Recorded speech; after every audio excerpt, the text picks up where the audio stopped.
ស្ដីបងប្អូនទាំងអស់គ្នាហេតុអ្វីបានជាយើងគេងទៅយល់សពឬមកមើលមិនថាយើងគេងពេលថ្ងៃឬគេងពេលយប់ទេគឺអាចមកមើលដូចគ្នាហើយតាមមូលហេតុអីបើតាមចាស់បុរាណឬក៏តាមរឿងព្រេងគឺគេមានការកាត់យល់សពមានគ្រូទាយដូចយើងមើលរឿងកាត់យល់សពចេញជាអីជាអីចឹងយល់សពឃើញអីចេះមានរឿងអីយល់សពឃើញអីមានរឿងអីគឺមានគាត់តែវាអត់មានឯកសារអីចុះក្រោមច្បាស់លាស់ទេហ្នឹងតាមរឿងព្រេងក៏ដូចជាតាមពាក្យសម្ដីដំណរគ្នាពីចំនួនមួយទៅចំនួនមួយហើយតើការយល់សពនោះតាមជាសាសតាមជាក់ស្ដែងការពិតគឺបណ្ដាលមកពីអីហ្នឹងយើងទៅដឹងទាំងអស់គ្នាអឺ ទីមួយគឺដោយសារតែយើងតឹងតែងស្មារតីរបស់យើងគឺវាតឹងតែងខ្លាំងឧទាហរណ៍ថាយើងត្រូវគិតច្រើនយើងពាក់លុយយើងត្រូវរកលុយឬក៏មានបញ្ហាទាក់ទងកូនចៅឬមានបញ្ហាទាក់ទងសុខភាពរបស់យើងឬបញ្ហាក្នុងគ្រួសាររបស់យើងធ្វើឲ្យអារម្មណ៍របស់យើងនឹងតឹងតែងមែនទែនគឺវាដូចជាតប់ប្រមល់គូលពិនិត្យនៅនឹងតែម្ដងអញ្ចឹងគឺវាពិបាកមែនទែនធ្វើឲ្យអារម្មណ៍របស់យើងនឹងគឺមិនសំណុកសុខស្រួលធ្វើអារម្មណ៍របស់យើងនឹងគឺតឹងតែងនឹងហ្នឹងទីពីរគឺដោយសារតែយើងបរិភោគរបស់ដែលរំញោចខ្លាំងឧទាហរណ៍យើងមុនចូលគេងពេលយប់ឬពេលថ្ងៃក៏ដោយយើងបរិភោគកាហ្វេអីអញ្ចឹងឬក៏ស្រាបញ្ញាអីច្រើនពេក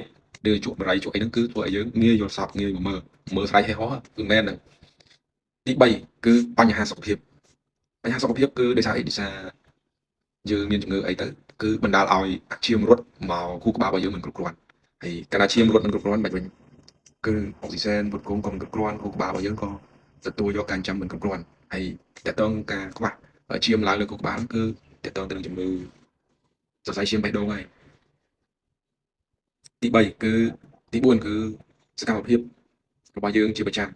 មុនយើងចូលគេយើងបរិភោគអាហារឆាយពេកឬក៏ហាត់កីឡានឹងខ្លាំងពេកដល់មកចូលគេអញ្ចឹងគឺយើងហាត់កីឡាខ្លាំងតែម្ដងឬក៏មើលរឿងដែល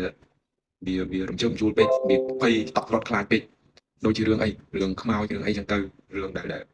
វារំញោចខ្លាំងពេកវាធ្វើឲ្យព្រឺព្រួយខ្លាំងពេកដកជាប់នៅក្នុងអារម្មណ៍របស់យើងហើយមួយទៀតគឺកត្តាជីវសាស្ត្រជាក់ស្ដែងនៅក្នុងឧទាហរណ៍យើង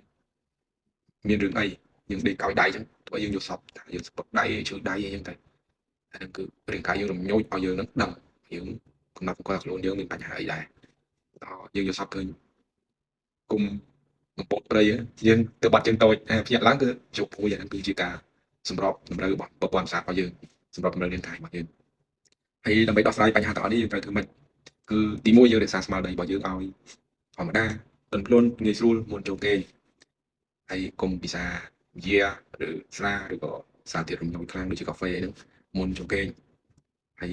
ជាពិសេសការបរិភោគអាហារពេលយប់ហ្នឹងគឺបរិភោគល្មមកុំច្រើនពេកក៏ដូចជាមុនចូលគេងយើងអ្នកខ្លះគាត់ហាត់ប្រាណដែរបើហាត់ប្រាណគឺកុំហាត់ប្រាណខ្លាំងពេកហាត់ប្រាណទន់ភ្លន់ល្មមសមស្របមុនយើងទៅគេងហ្នឹងហើយជាពិសេសគឺបង្កើតបន្ទប់គេងឲ្យមានបរិយាកាសល្អប្រសើរសីតុណ្ហភាពខ្យល់ចេញចូលពន្លឺអីមិនភ្លឺគឺយើងចូលគេងទៅបានស្កប់ស្កល់ល្អហ្នឹងគឺជាកត្តាជំរុញយើងគេងបានស្កប់ស្កល់ហើយក៏មិនមានសម្បត្តិអាក្រក់ផងដែរអរគុណសម្រាប់ការតាមដានវីដេអូបងប្អូនកុំភ្លេច share មួយផងបើគិតថាវីដេអូនេះមានសារៈប្រយោជន៍អរគុណ